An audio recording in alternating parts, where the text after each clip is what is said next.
using the parlays against one another, right, and being able to get a little bit of juice consig, I found to be a little interesting. Believe me, all the rhombuses and parallelograms are constantly trying to search and find out those things every day.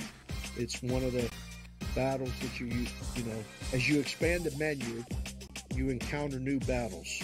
Game time decisions, only on SportsGrid. How fragile are these guys? It's amazing. They're supposed to be the greatest athletes in the world, and yet they can't walk and chew gum at the same time without getting hurt, for goodness sakes. That Trout injury really is a bummer too, because people thought he was going to have a big year. And I look, I don't feel bad for the Angels. I don't like Mike Trout in Anaheim. I thought he should have left when his contract was up. In-game live, prime time, only on SportsGrid.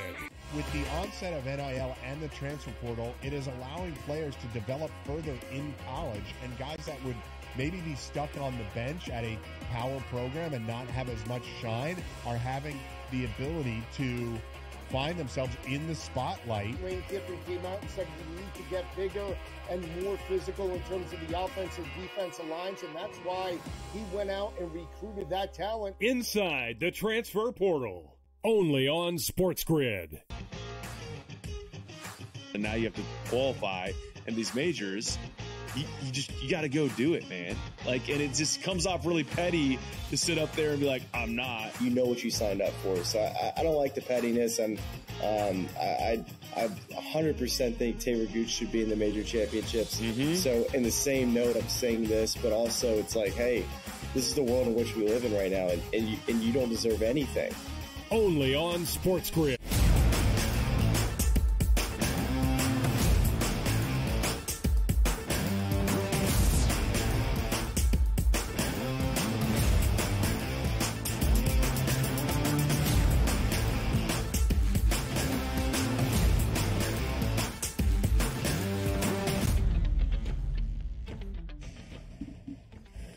Welcome to hour number 3, our third and final live right here on this Monday on the early line on SportsGrid, but we're really not going anywhere. One final hour up until 11 a.m. Eastern time with so much to get into. Yes, we have a night off from the NBA playoffs, but there is one game in the Stanley Cup postseason, game number 7 at Rogers Arena tonight in Vancouver between the Canucks and the Oilers for the final spot in the Western Conference Finals. A big Major League Baseball slate on this Monday that Donnie Rightside will preview fully later in this hour as well. So much to get to when we look at the end of a season for the reigning champs, the Denver Nuggets and the New York Knicks, before we continue to preview the outlook for the final 4 teams in the NBA playoffs. One final hour, DRS, here on the early line.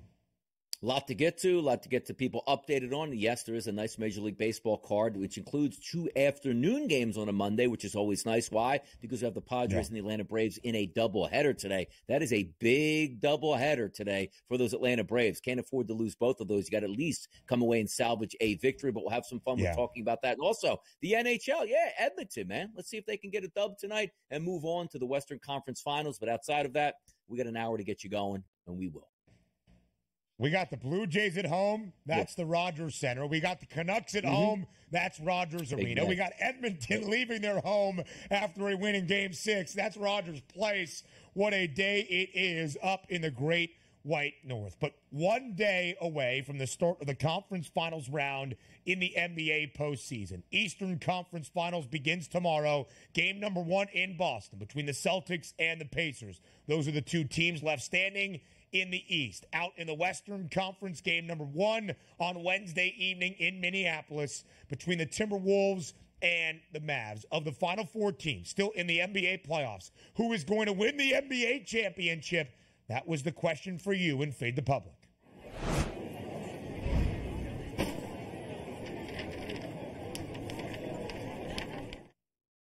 At SportsGrid on Twitter, that's where you will find this Fade the Public poll. Who will win the 2024 NBA championship? The Celtics are the favorites and in minus money at minus 160.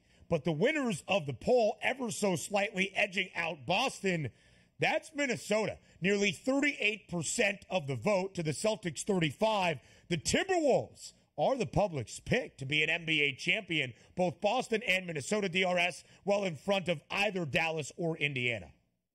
I don't mind that, too. I actually voted for the Celtics at a minus 160 price because, again, we're not taking a look at who's actually, for me right now, going to win the NBA championship, but who's got the easiest path to at least say they're playing for an NBA championship, which I think the Celtics will get there much easier than the Timberwolves and or the Mavericks. But I can't fault the people that are also saying this. Like, the Eastern Conference is so weak right now. Even though Boston is very good, they're not getting those bonus points when you're granting more access here to those Western Conference clubs by saying, all right, the T-Wolves, did you see who they beat all the way through and all the talent they had to get through just to get here? So anybody that comes out of the Western Conference, I'm going to vote for in this poll because I think that's going to win it because they've been tried and tested and better for it coming out of it. Meanwhile, as the Celtics, if they had to go through a healthy Milwaukee Bucks team, a healthy Philadelphia 76ers team, a healthy New York Knicks team, we'd be thinking about this completely different at this point right now. So I can't fault the poll itself for now up to 38% for the Timberwolves because also the price point is much better, a plus 280 compared to a minus 160. I think that's a great point you just made right there, Donnie. I think if I was going to be asked who's going to win the NBA championship, ultimately I'd still give the edge to the Boston Celtics. But if you're going to ask me where the best bet is, it's on Minnesota at plus 280. I continue to kick myself on this Monday morning for not betting the T-Wolves prior to Game 7 last night, trying to hedge out my action on the Denver Nuggets at a plus 310 number then.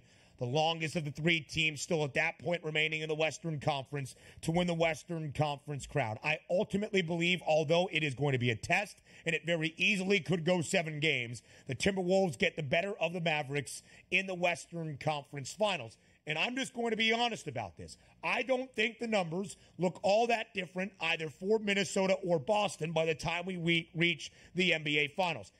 I would probably think Boston approaches $2, minus 200, minus 215, minus 230. But then I still think the number would be shorter for Minnesota. For instance, the Timberwolves were an underdog in their second-round series against the Nuggets. The Nuggets were a minus 205 outright favorite to win that series. The Timberwolves, as the underdog, plus 172. I think this is your best value on Minnesota before the Western Conference Finals gets underway. Now, Minnesota could lose game number 1. Dallas could flip to the series outright favorite, and thus you would have a longer price on the T-Wolves once again to win the NBA title. But I think the value in this marketplace is on Minnesota at plus 280.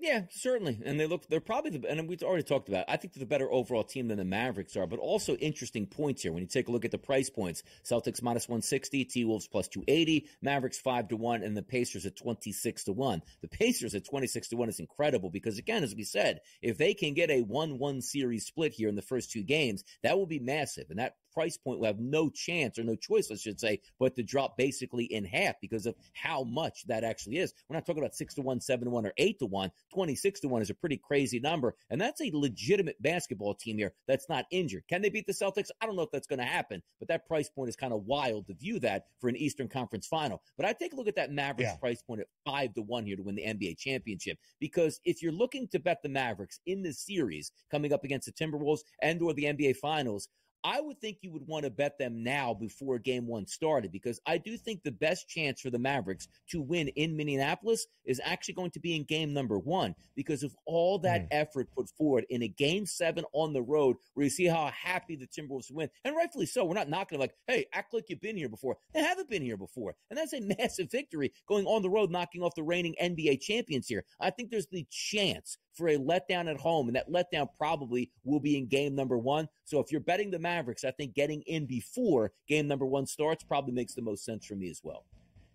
Yeah, but I do think the number is going to fluctuate around that 5-1 price depending on what happens in this series, because unless Dallas takes a 2-0 lead, winning both games in Minneapolis, That number, if Minnesota even evens the series, if they split these first two games in the Twin Cities, probably back to this, Minnesota would be a favorite entering game number 3 as we would head to Dallas and change venue in the Western Conference Finals. But given how close we expect that series to be, I agree with the point overall, Donnie. You're going to have some times where you're going to get the Timberwolves at a larger number, the Mavericks at a longer number to win the NBA championship. Boston is really going to be here at minus 160. The Celtics could sweep Indiana, and I still think the number would be minus 220 at its peak. That number for the Celtics right now bakes into the idea that Boston should handle Indiana. They're a minus 1250 favorite to knock off the Pacers in the outright price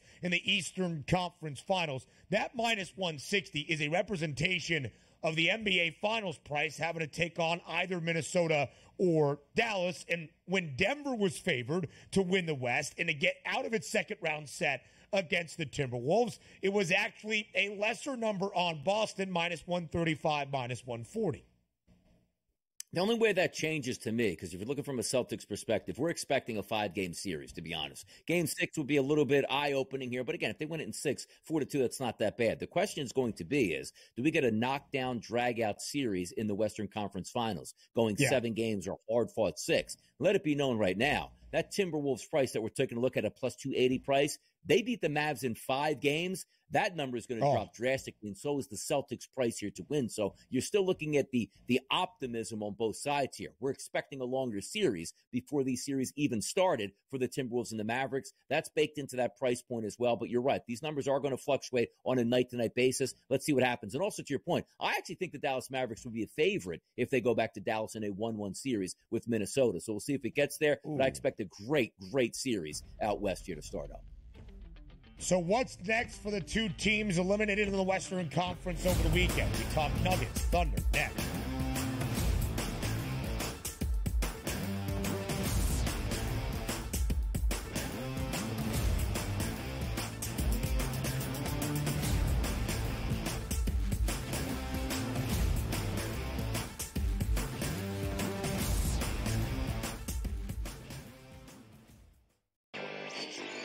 A surprise winner on the PGA Tour. Taylor Pendrith ends up winning his first PGA Tour win. He was pretty darn lucky to win. Ben Coles should have won that tournament.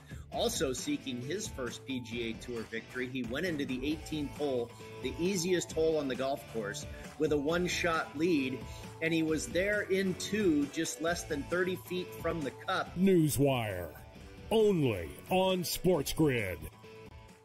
The Bostonian versus the Book. Do Leafs fans stop watching hockey now, or do they root for other Canadian teams, Cam? No, I'm not a proponent of that, and it's actually kind of bothered me that, like, all the people in Toronto are kind of like, oh, now I'm going to cheer for the Oilers. Like, why? What's your affiliation with the Oilers? Like, Canucks still exist. Like, I don't lose automatically and say, yeah, I'm going to cheer for the Ottawa Senators because they're Canadian. No, I cheer for my bats. The Bostonian versus the Book. A lot of books, and outside of the New York area, the Canes are actually favored in Game 1 of this series. I'm seeing it right now. I'm looking. I see a minus 115 Canes, Rangers minus 105. I like the 6 and 7 games prop, like I took with Boston, Toronto, which we now know is going to cash. I think it's got a chance to go the distance. It's going to be a long, tough, close series. Sports Rage Late Night, only on SportsGrid. The Cam Rising stuff last year with Utah, 3 months of pretending he was questionable with a torn ACL, ridiculous. It's a lot of gray right now when it comes to this stuff, and we really are. When people say we're in like the second or third inning of sports betting, that's why I agree, because there's so many of those situations that are very, very difficult to explain to a novice. Game time decisions, only on SportsGrid.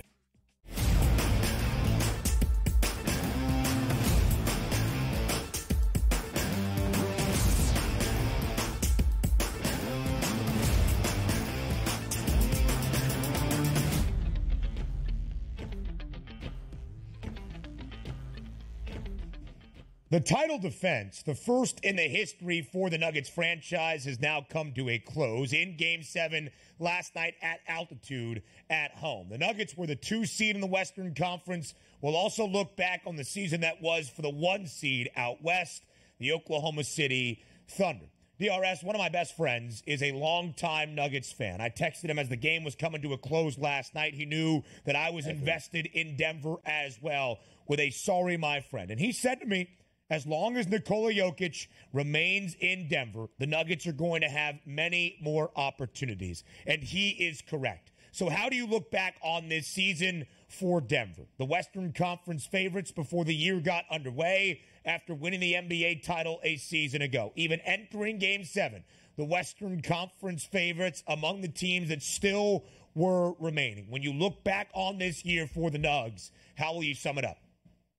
Don't ask Michael Malone how you want to sum up this season after losing in Game 7 here. Very upset about the questioning that was asked towards him, but it is relevant. Looking at the season overall, as a champion, you certainly want to repeat. You can't say it's actually, well, you know what, it was a disappointing season overall. I mean, just about every franchise is going to tell you it's supposed to be championship or bust. And if you don't win it all, it is a disappointing season. Now, there are extenuating factors, but I don't look at this season for the Denver Nuggets and say, boy, oh boy, what could have been at this point. They played some really good basketball teams. They're a really good basketball team. They went to game number 7 before getting to the Western Conference Finals and got beat. It happens here. It's why we're not supposed to have repeat champions every single year in every single sport, because you're going to take their best shot. Now, granted, how did the season work out late here in the regular season? This was supposed to be another number 1 overall seed Denver Nuggets team until they got beat by a bad San Antonio team, which dropped them out of contention to be the number 1 overall seed. And maybe that could have changed things. But also, you can say this opinion. Well, it really didn't change anything. You want home court advantage in your own building, which you had for a game number 7 against a really good basketball team, and you lost that game to the Timberwolves here. Yeah. So there you go. So whether or not they had the number 1 overseed or not, they still had home court advantage in a game 7 and lost here. They're a good basketball team. They'll retool in the offseason, and your friend is right. As long as you have Jokic here that's going to come back healthy, he's a walking triple-double. You will be just fine. But if we're measuring seasons, championship or bust, technically it was a bad season for the Nuggets, but I don't look at it that way. It's hard to win championships. They had a fine year. Listen, it is the expectation. Once you get to the mountaintop, people think you will be back on the mountaintop. And the Nuggets weren't all that far away, but they do come up short in a Game 7. In a series, DRS, where teams won on the road at a prolific rate. Of course, it was Minnesota winning 3 of 4 games in the Mile High City to earn that home floor advantage. If it came down to a winner-take-all decisive Game 7 and to have a 15-point lead at the break, to only see it come crumbling down, it is a little bit heartbreaking. But Denver will be back, and I can guarantee you right now, the Nuggets will have the best or one of the 3 best prices to win the Western Conference title before next year's NBA season gets underway. Nikola Jokic will return. We expect Jamal Murray to be back for Denver as well. Any off-season changes, that remains to be seen for a core that really ran it back from the team that won an NBA championship a year ago. Nikola Jokic has won 3 NBA MVP awards in the last 4 years. Denver will be fine, albeit coming up short in a disappointing way here in 2024's NBA postseason. Now, the Oklahoma City Thunder, slightly different story. Win total for OKC, 44.5. They sky over that number. They earn the number 1 overall seed in the Western Conference. Less than a $2 favorite to reach the playoffs before the year got underway. They got there to win the division, 6-1. They did that. A 34-1 number to be the number 1 seed in the West. Oklahoma City accomplished that. Mark Daigneault, their head coach, named NBA Coach of the Year as well for the 2023-24 campaign. Different than Denver. The Nuggets winning an NBA championship, expected to run it back. Oklahoma City, the team that has now shown the promise in 2 consecutive seasons with more playoff pedigree this time around. Just how bright, DRS, in your estimation, is the future in OKC?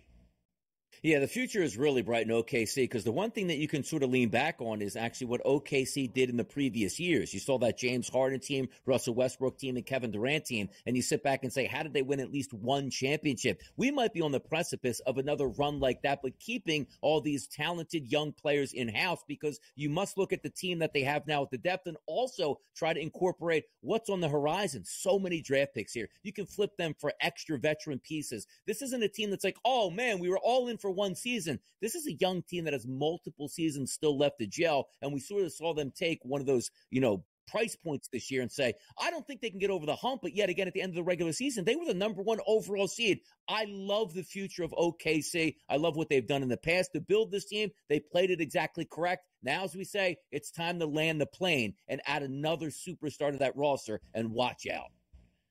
I mean, you see the end of the game in Dallas on Saturday. The Mavericks down by as many as 17 early in the second half.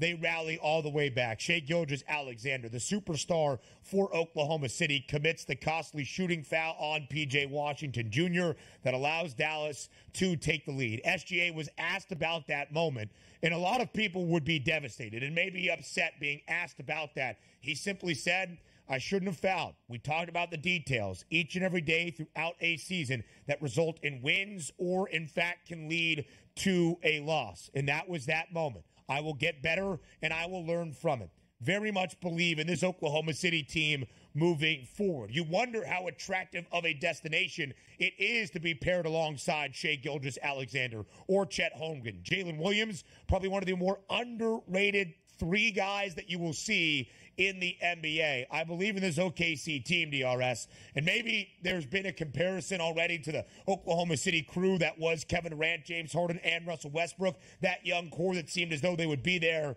forever. I think this OKC team is going to be back. Probably one of the 5 best prices to win the Western Conference to start next year, a number I'll probably bet at a certain point. And also, now you're taking a look at the MVP level. We always know that in order to win an MVP level, you have to play it a couple years there. We now see SGA is that guy, so be careful next year. Luka Doncic's going to be in that mix as well as SGA, but I love the future of OKC. Man, it's bright. Put some shades on OKC there, Ben. Completely agree. Now to the Knicks. A season in New York has come to a close. What's next? Next.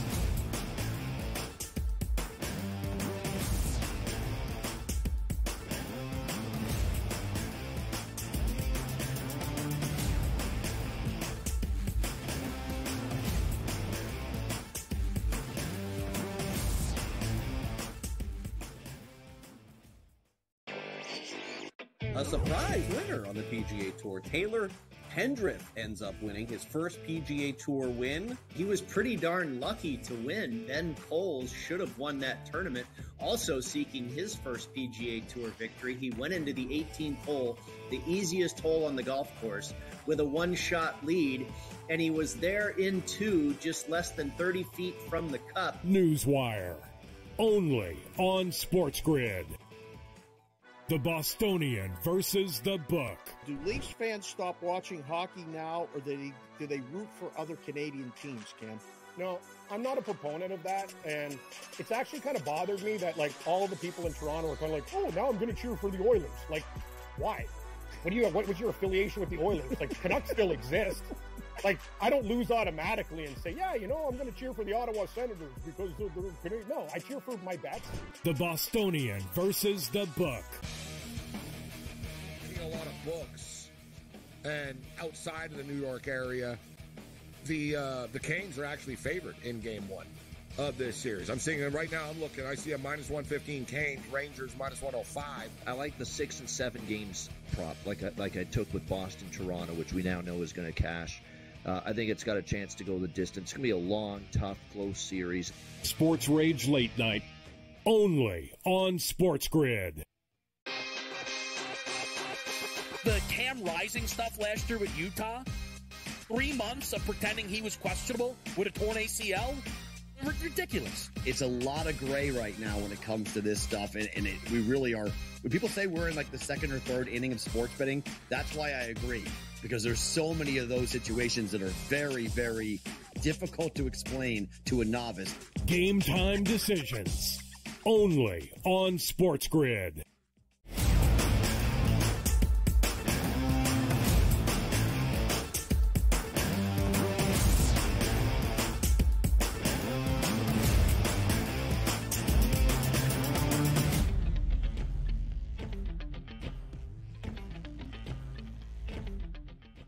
The New York Knicks, a magical run to the second round of the NBA playoffs for a second straight year, but failing to reach the Eastern Conference Finals. A destination in NBA postseason action the Knickerbockers have not gotten to since the year 2000.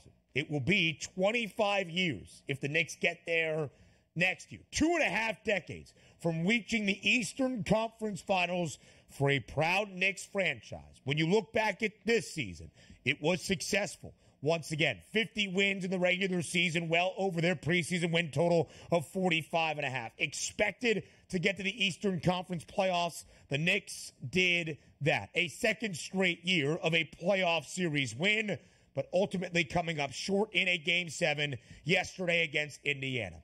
But it's interesting when you look at this Knicks team because of how shorthanded and banged up they were, DRS. Does that change your assessment of this Knicks season if it was ultimately a success or a failure because of how injured they were up and down the roster? Well, they also got some breaks, too, from injuries on other teams and teams limping into the playoffs. So let's start there. But also, if we're talking about the Knicks' season success, I do believe it was that because I think you finally now have your superstar in Jalen Brunson. I don't think that's like, hey, man, that was a flash-in-the-pan type run out of Brunson. He'll just be average next year. No, this is the new Jalen Brunson in the NBA, which I do believe he can score 30 points a game if he wants to. Now, the question is going to be not Jalen Brunson moving forward, but who is he going to be surrounded by? Because, yes, we love the fight and the grit for the New York Knicks in the playoffs here. But let's be honest. DiVincenzo can't be a lead guy. Like, Josh Hart is a great glue guy. You need separate superstars along with Jalen Brunson. For so many years, we talked about getting a superstar side by side with Luka Doncic. Now, it's funny that side by side superstar probably could have been Jalen Brunson, but then it turns into Kyrie Irving. You need that here. And yes, I like OG Anunoby as a player. Fine. Score 15 to 20 points on a night-to-night basis, play good defense, get some rebounds. I get that. But the Knicks need a true superstar player to go along with Brunson. It can't just be like, hey, we love the grittiness, because that's only going to get you so far. Superstars will carry you over. And if your superstar can't carry it over, you know, it's nice to have, Ben, a second superstar to help you out on nights where you don't have your A game here. I like where the Knicks are going. Why? Because Jalen Brunson confirmed to me he's a true NBA superstar. Now you just have to get the pairing around him in order to get that help.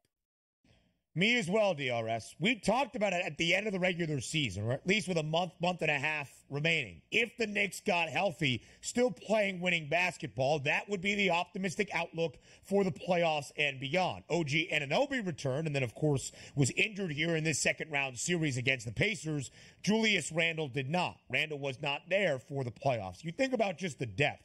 If OG Anunoby remained healthy in this series against Indiana, if Mitchell Robinson was there for all of the playoffs, is Mitchell Robinson the X factor for New York? No. Does he provide more depth?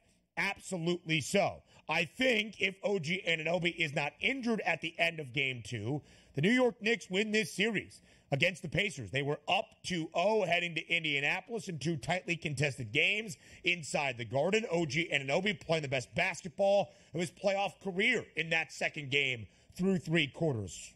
Woulda, shoulda, coulda, of course, the great if to every question that we ask. That's not what history will remember. But like you, I believe the Knicks are moving in the right direction. We had this conversation earlier in the postseason. Can Jalen Brunson be the one best player on an NBA championship winning team? A lot of people would say no. I don't think Jalen Brunson can be 1, and then you have somebody as a 2, like a Julius Randle or an OG Anunoby. But I believe Jalen Brunson could be 1 with a 1A. I really do. And although the season came to a crushing defeat, and although injuries will always provide that great what if for New York, they are a destination. They are going to be an attractive landing spot for some this offseason. I think the New York Knicks will be back. But now this is the level of pedigree. Second round of the postseason, fantastic. Whoop-de-doo. It's getting the Eastern Conference Finals and beyond for the first time in 2.5 decades. Yes, and also keep in mind, let's just say you have 5 starters out there. You know what you should be getting for the Knicks off of the bench? Josh Hart and Dante DiVincenzo. Now, that would be a pretty impressive team because you still need the starters that can score, but also that bench oomph here. You had Miles McBride come in yesterday. Again, couldn't find his three-point range. You're just leaning on guys that weren't used to stepping up in the biggest moments. Maybe they will in the future, but again, key point here, Brunson is a superstar. Pair him up with another true superstar, and away the Knicks go onto a better season next year.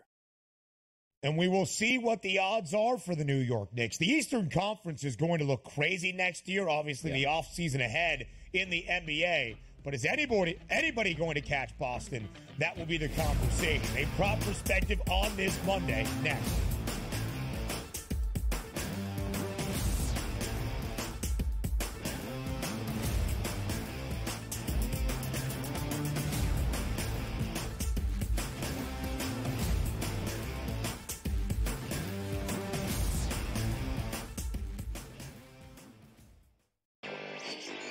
A surprise winner on the PGA Tour. Taylor Pendrith ends up winning his first PGA Tour win. He was pretty darn lucky to win. Ben Coles should have won that tournament.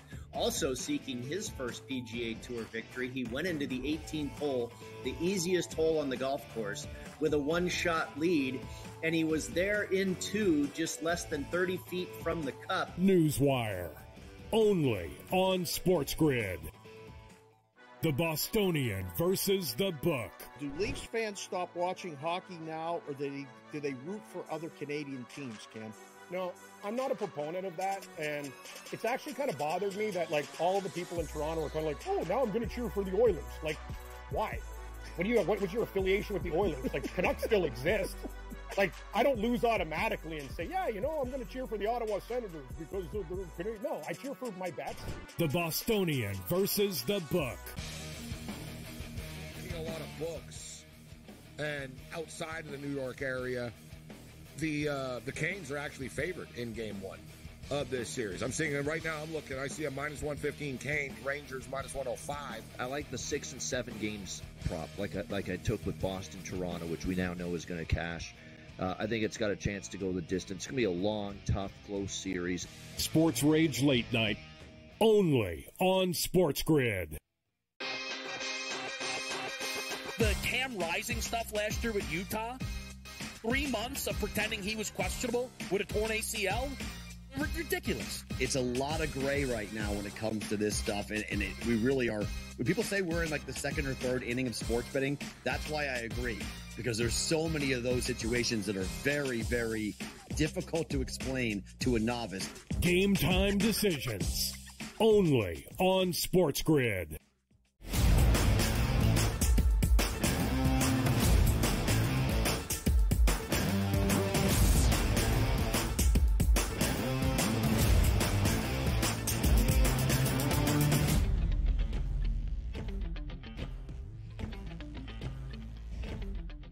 A prop perspective on this Monday with FanDuel's Tom Vecchio. He joins us here on the early line on SportsGrid to look at a ton around the ice in the Stanley Cup postseason. With a Game 7 tonight in Vancouver between the Canucks and the Oilers, and an early forecast of the Eastern Conference Finals in the NHL as well, and then some early thoughts on what we will see around the association, and the Jack of all trades rounds it out with a Major League Baseball best bet as well. Vecchio, we are lucky to have you here on this Monday on the early line.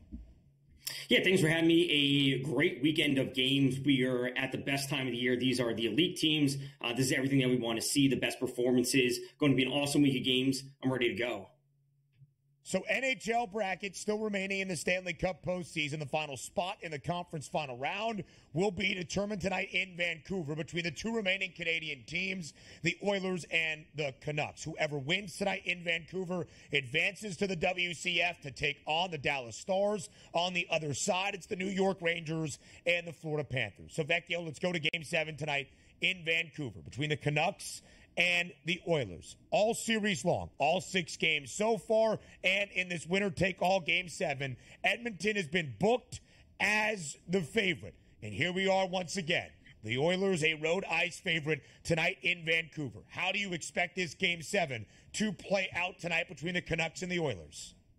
That starts off with a lack of scoring. I know the over-under is 5.5 right now, but you can find some sixes out there at -135. So that's certainly my favorite spot to go. You can just, hopefully get the push. I'm willing to go to -135, -140 or so on that spot. I think that line's a little bit too much. The Oilers being favorites, Canucks being the home underdogs. I'll side with a home underdog in a Game 7 basically any time. The big note for tonight is that Brock Besser for the Canucks is out.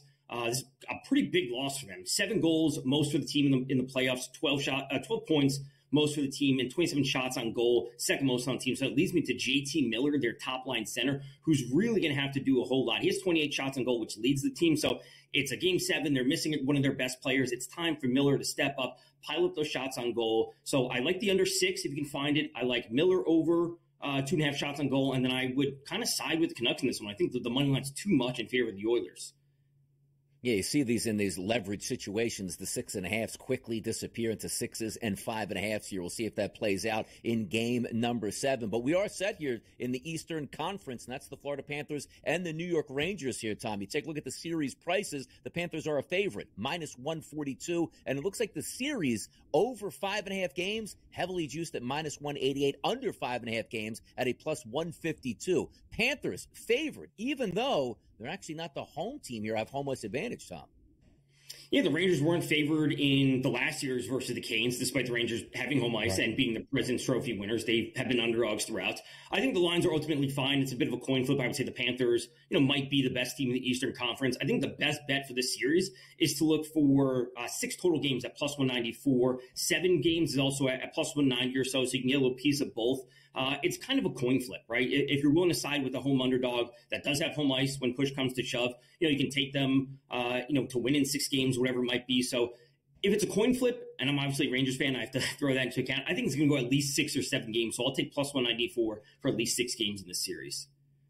A dead even pick'em in game number 1 inside Madison Square Garden on Wednesday night. The Rangers -110 money line number, same exact for the Panthers. 5.5 is that total. Right now, Vecchio, as we look at the Stanley Cup odds, with the 5 teams still standing, 1 team eliminated tonight, the other on to the conference final round between Edmonton and Vancouver. 2-1 is the favorite price on the Dallas Stars, the 2 teams from the Eastern Conference, +220 for Florida, +310 for New York. If you had a best bet in this market, where does it lie?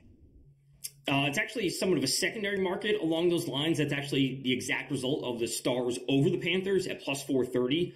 I've been on the Stars since the beginning of the season. Back in October, November, right at the start, I said Stars to win the Stanley Cup at 11-1. I got to stick with that. I think they are extremely deep. They have great goaltending. They're checking every single box. And if the Panthers, are the favorites coming out of that series, so why not just take the Stars at +430? You'd also get a piece of the Stars over the Rangers. Find some combination that's a little bit longer odds compared to just the one result for picking them to win. NBA brackets, they're out right now. The Final Four were here. Western Conference Final set, Eastern Conference Final set. But let's focus here on the Western Conference Finals, the Timberwolves and the Mavericks. Ben and I have been talking about this for the past 2 hours, and it looks like we even have movement already in the Western Conference Final series. The Timberwolves now down to a -154 price. The Dallas Mavericks at a slight dog price at +126. Let's start here. Are we in agreement here that the Timberwolves are the better team? Or, Tom, are you saying, you know what? I think the Mavericks at that price point +126 makes even more sense. I think the Mavericks are certainly live in the series to win it. So I would side with that. I think, if it was closer odds, I'd maybe going to the Timberwolves, but I'm not willing to lay that price. So I'm on board the Mavericks winning. 6 games in this series is at +200. 7 games is at +220. So you can get a piece of both. And as long as it goes to 6 or 7 games, you will still come out net positive. So that's where I'm looking, as we start the series. For game 1, PJ Washington under 12.5 points. Sitting at -120. A couple games versus the Thunder, he went over this prop by a big margin. 18, 19, 23 field goal attempts. Those are clear outliers when we look at the other games, when we look at the first series versus the Clippers. This is a player that should be taking 7, 8, 9 field goal attempts. So seeing him have 19 or 23 is far, far too many. He's not going over that mark. And Luka and Kyrie, it's like not all those players are going over at the same time against this great defense. So PJ Washington under 12.5 points. Yeah. The Timberwolves in their 4 wins in their second-round series against Denver. All 4 games stayed under. The Nuggets failed to reach even 100 points. It is going to be a difficult offensive test for Dallas, despite the significant role that P.J. Washington played in that second-round series victory over OKC. Vecchio, now we go to the Eastern Conference Finals. Boston expected to be here, and Boston expected to make quick work. Minus 1250 for the Celtics on that series outright price. Will it be as easy as the odds makers expect over the Indiana Pacers? Boston's the best team. I think we've known this for a couple of years at this point. So when we look at that money line at minus 1200, like no one wants to bet that. So like, but what does that tell us? It means that they're these massive favorites and they should be coming away with this pretty easily. So Celtics winning the series 4-1 is plus 155 or 4-2 is plus 410. Like that money line is telling us like this should not be a 7-game series. So if we just like reverse engineer that, the Celtics winning 4-1 basically that's what we're getting. So plus 155 is a spot to certainly go. Also in game 1, I would look to Pascal Siakam under 7.5 rebounds, minus 125. He's only averaging 7.5 for the season. And again, we're not going to see him and Turner and all these players go over. You know, when we saw the Celtics be very good in terms of rebounding ball, sure, Mobley had a few big games when it comes to the boards in that recent series, and that's going to happen, but certainly not expecting it on a night-to-night basis for Siakam. Expectations here for an NBA championship has the Boston Celtics at the FanDuel Sportsbook at a minus 160 price, followed by the T-Wolves plus 280, and the Mavericks and the Pacers. Are we looking at these price points as appropriate, Tom? And do you see any value in any one of these price points? It's appropriate, and like I said, if I like the Mavericks live in the series, I guess 500 is a spot you could go. You know, I'd have to double-check Luka's MVP odds. They're probably a little bit longer than plus 500, so it's, you know, what I've always said about, like, Mahomes when we talk about the Super Bowl. Just take Luka to win MVP, and if it's a little bit longer than their direct outcome for championship, you're essentially getting that because if Luka wins the MVP, they're winning the championship at that point. So that's where it ultimately look to go. Vecchio, late night tonight in L.A., a divisional duel between the Dodgers and the Diamondbacks. As we flip very quickly to the Diamond, Yoshi Yamamoto on the bump for L.A. They're booked as a minus 235 moneyline favorite. What's the play in this one between the Dodgers and the D-backs?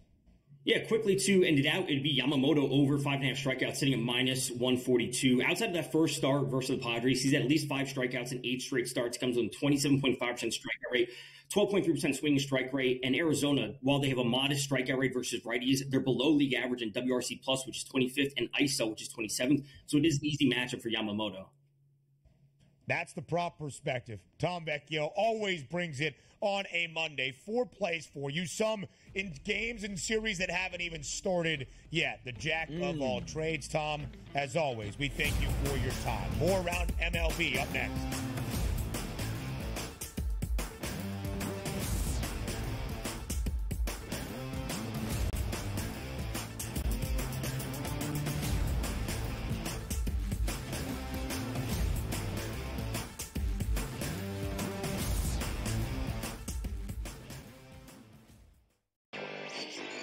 A surprise winner on the PGA Tour. Taylor Pendrith ends up winning his first PGA Tour win. He was pretty darn lucky to win. Ben Coles should have won that tournament.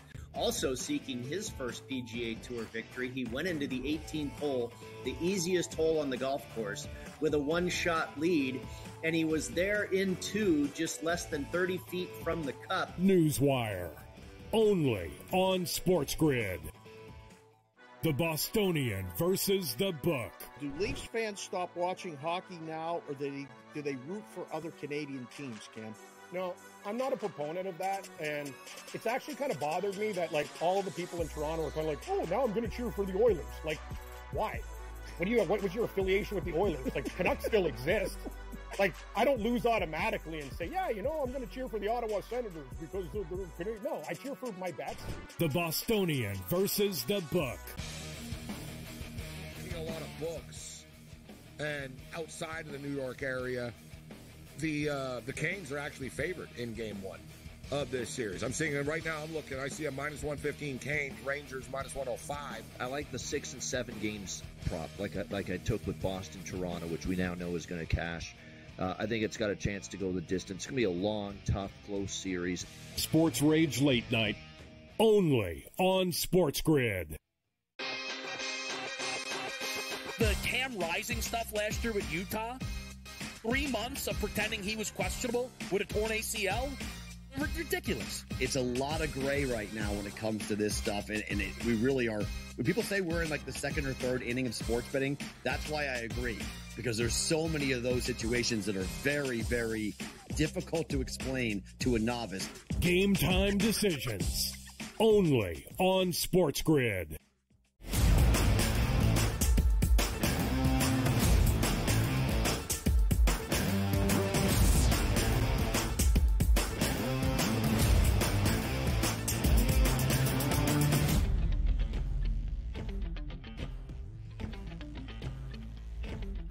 We've got 12 games on this Monday slate around Major League Baseball, including a doubleheader in Atlanta between the Braves and the Padres, finishing out a 4-game set where Atlanta needs to start winning a few games. And again, DRS, starting to feel more like some of the attention shifts to the diamond as we get closer to Memorial Day, which is this upcoming weekend, and we only have a game a night maybe in the NBA playoffs, the NHL Stanley Cup postseason as well. Soon it becomes the summer. Soon the entirety of our focus is on MLB. So we fly through this daily diamond dash here on a Monday. The game we just discussed with Tom Vecchio, the Dodgers and the Diamondbacks, late night in Los Angeles. Yoshinobu Yamamoto on the bump for the Dodgers, booked as a greater than $2 favorite. Tonight's total at 8.5. Joe Mantiply on the other side for Arizona. The Dodgers heavily favored. They won their final 3 games of a 4-game weekend set against Cincinnati.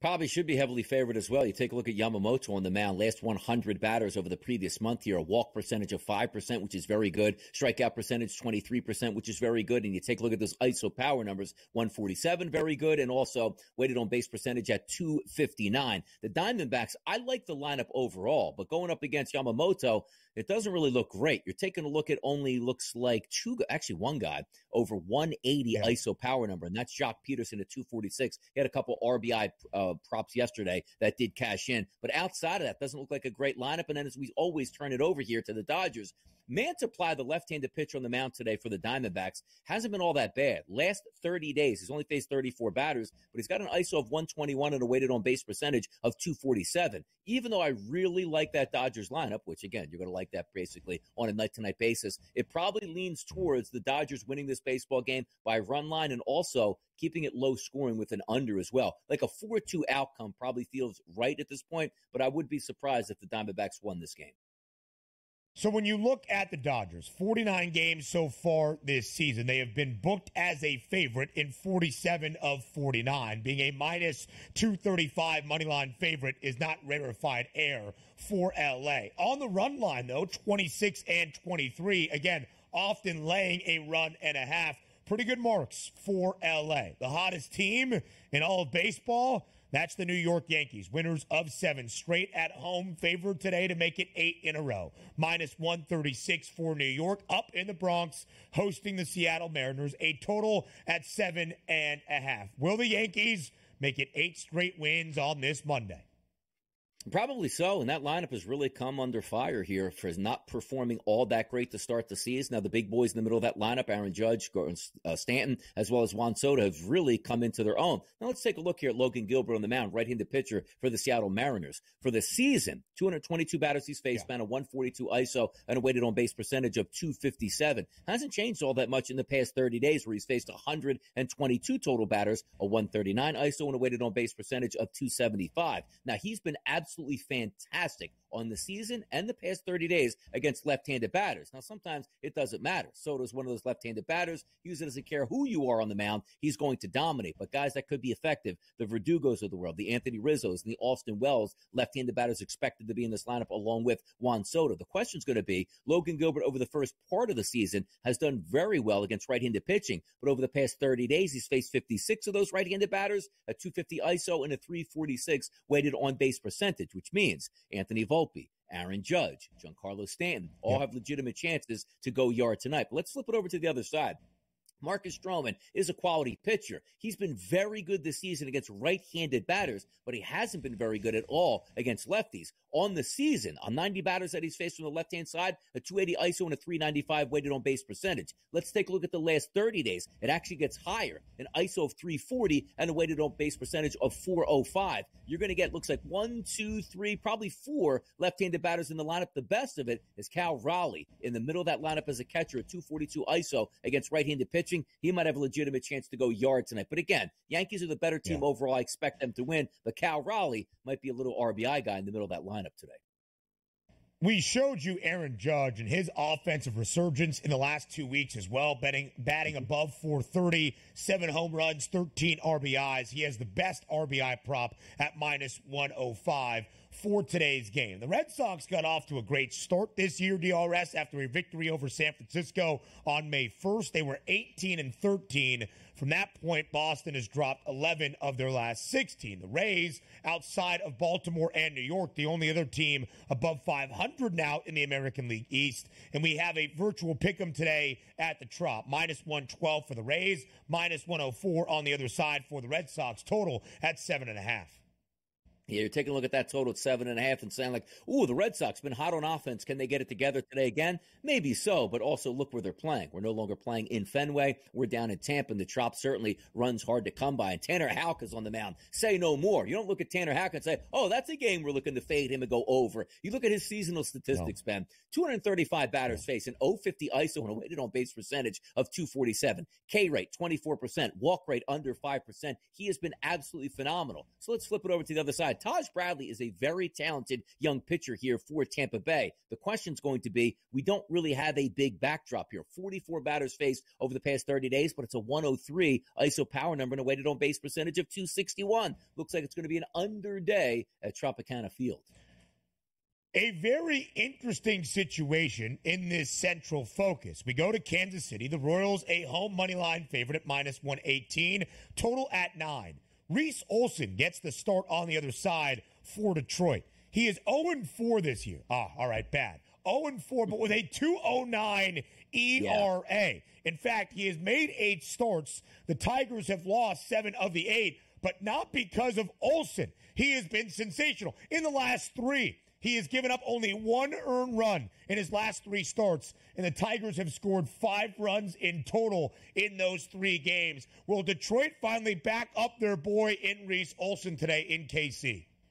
I think they can, and also you're right. The last 30 days, 116 batters faced, an 0.20 ISO and a weighted on base percentage of 174 and a K rate of 23%. They should be right in this ball game. You take a look at the Detroit lineup tonight. Waka does struggle with left-handed batters. You'll get a couple of those in the lineup. Riley Green, Wenzel Perez, and Kerry Carpenter should be on your RBI list for shots tonight here, Ben. Gotta be the time for the Tigers, even against our guys in KC, even money on that money line. A few more MLB games to preview and best bets next.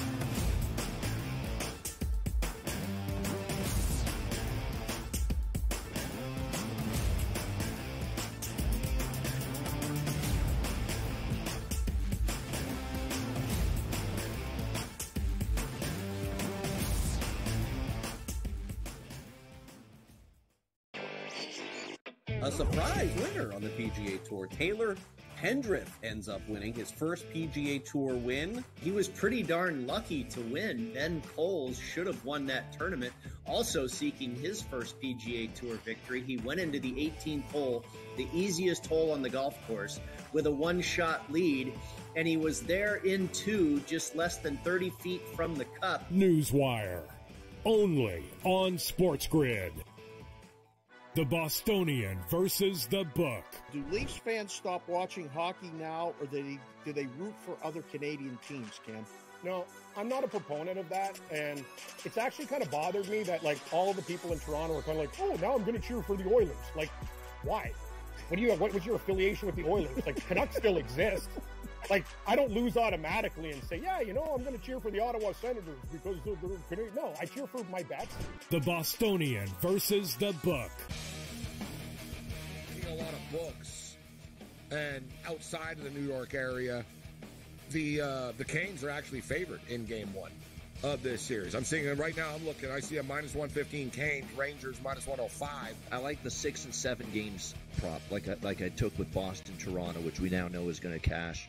I think it's got a chance to go the distance. It's going to be a long, tough, close series. Sports Rage Late Night, only on SportsGrid. The Cam Rising stuff last year with Utah, 3 months of pretending he was questionable with a torn ACL, ridiculous. It's a lot of gray right now when it comes to this stuff, and we really are.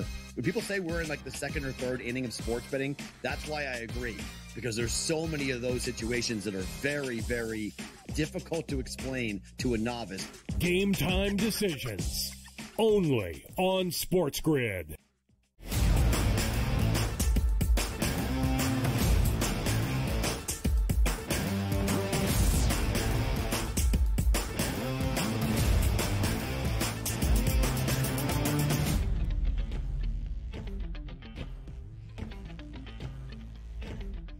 A battle of the birds today under the arch in St. Louis. It's the Cardinals hosting the Orioles, where St. Louis needs to start winning some games if they are going to reach what the expectation has been in the Lou for a very long time when it comes to the Redbirds. The preseason National League Central favorites still well below 500, but booked as a favorite at home today against the American League's second best team.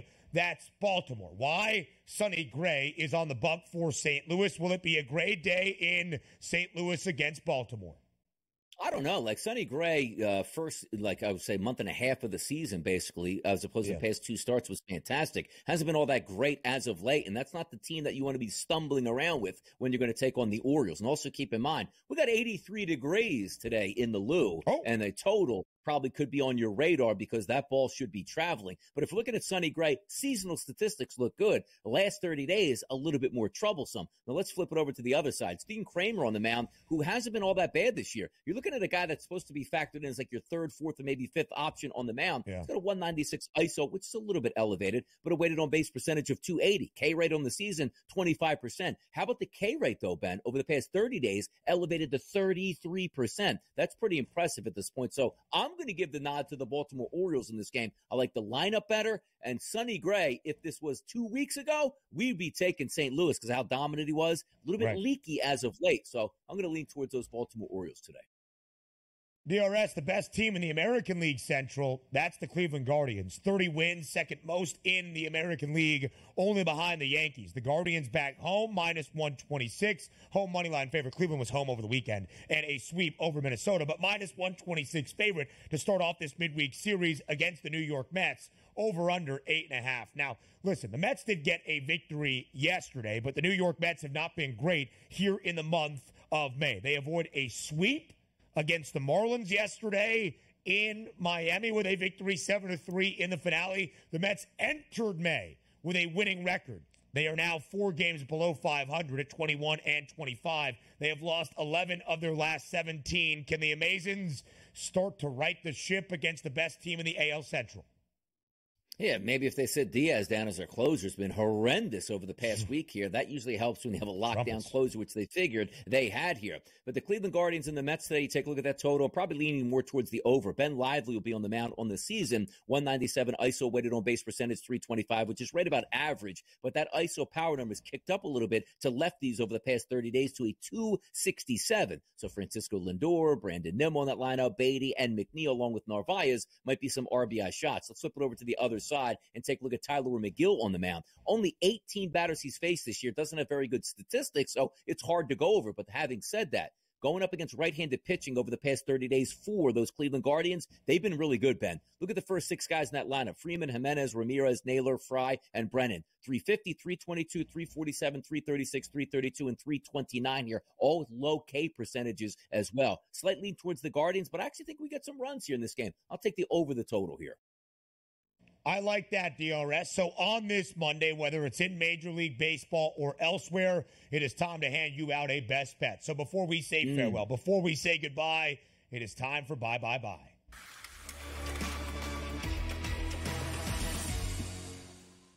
What is Donnie's Monday best bet?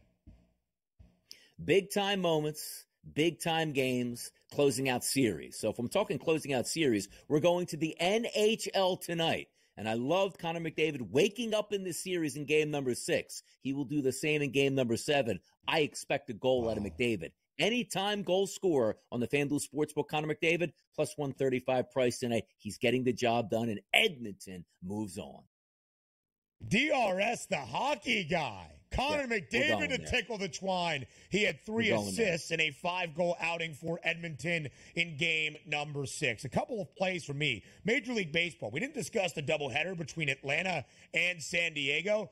Braves and the Padres. Game number 1 of the doubleheader, 12:30. Reynaldo Lopez for Atlanta against Dylan Cease for San Diego. Total 7.5. Great pitching matchup. I like the under. Now WNBA. The Indiana Fever at home tonight against the Connecticut Sun.